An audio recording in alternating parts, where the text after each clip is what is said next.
यह पद जो है सूरसागर नामक किताब से लिया गया है, जिनको लिखने का काम सूरदास जी ने किए हैं।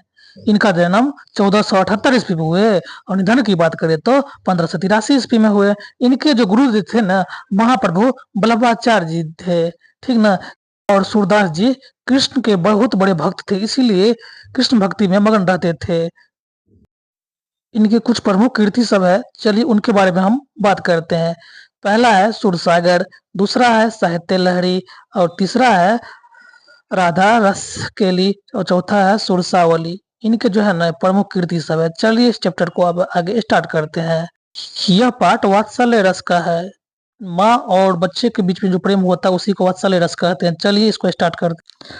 कवि इस पहले पद में माता यशोदा द्वारा सोए हुए बालक श्री कृष्ण को उठाए जाने का वर्णन करते हैं।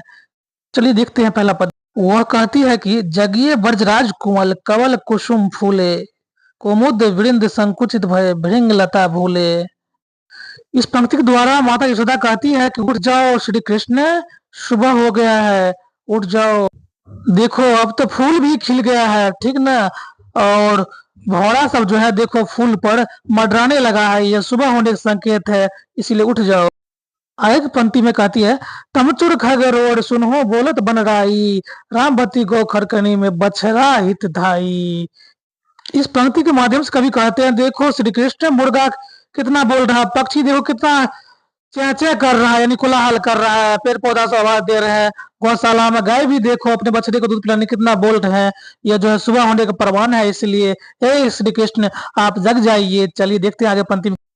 विधु मलिन रवि प्रकाश गावत नर नारी, सूर्य श्याम प्रातः उठो अंबुज कर धारी। इस पंक्ति के माध्यम से कवि कहते हैं, चंद्रमा का प्रकाश देखो हटने लगा, सूर्य का प्रकाश धीरे धीरे चारों तरफ फैलने लगा। अब तो जग जाओ श्री कृष्ण, क्योंकि देखो नर नारी जो खुद साथ में जो है ना सूरदास के भजन गा रहे हैं, इसलिए अब तो उठ जाओ श्री कृष्ण, सुबह हो गया है। हे कृष्ण अब तो जग जाओ। आप लोग कमेंट करके बताइए आपकी माँ कैसे उठाते हैं आप लोग को। दूसरे पद में श्री कृष्ण के भोजन करने का वर्णन है। श्री कृष्ण भगवान अपने पिताजी गोद में बैठ के भोजन कर, उसी का वर्णन है, प्रेम रस का वर्णन है। चलिए देखते हैं कवि क्या कहते। श्याम नंद की कन्या, कछुक खात कछु धरनी गिरावत, छवि निरखती नंदरनिया। बड़ी बड़ा बेसन बहु भातिनी व्यंजन विविध अंगनिया, डरावत खात लेत अपने का रुचि मानत दधी दुनिया। मिश्री दधी माखन मिश्रित करी, मुख नावत छवि धनिया। भगवान श्री कृष्ण जी जो है ना अपने पिताजी नंद बाबा की गोद में बैठकर भोजन कर रहे हैं, ठीक ना। और कुछ खा रहे हैं, कुछ क्या करते हैं धरती बिगड़ा रहे हैं। अब माता यशोदा जो है ना प्रेम पूर्वक उनको मुख से देख रही है, ठीक ना।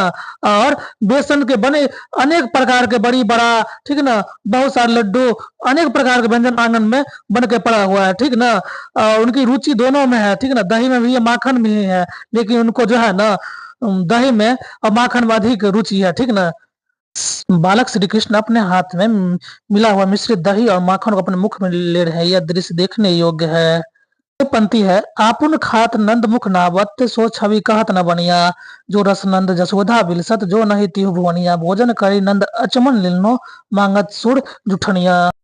अर्थात बालक श्री कृष्ण स्वयं भी खा रहे हैं और अपने पिताजी नंद बाबा को भी खिला रहे हैं। इस दृश्य का वर्णन नहीं किया जा सकता है।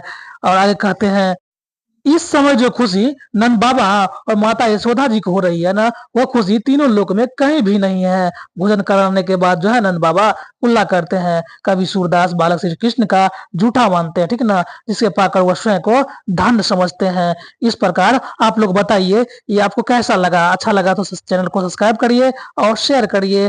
Thank you. अगर यह वीडियो आपको पसंद पड़ा है तो चैनल को जरूर सब्सक्राइब कर दीजिए और अपने दोस्तों के पास भी शेयर कर दीजिए। फिर मिलते हैं नेक्स्ट वीडियो में। Thank you.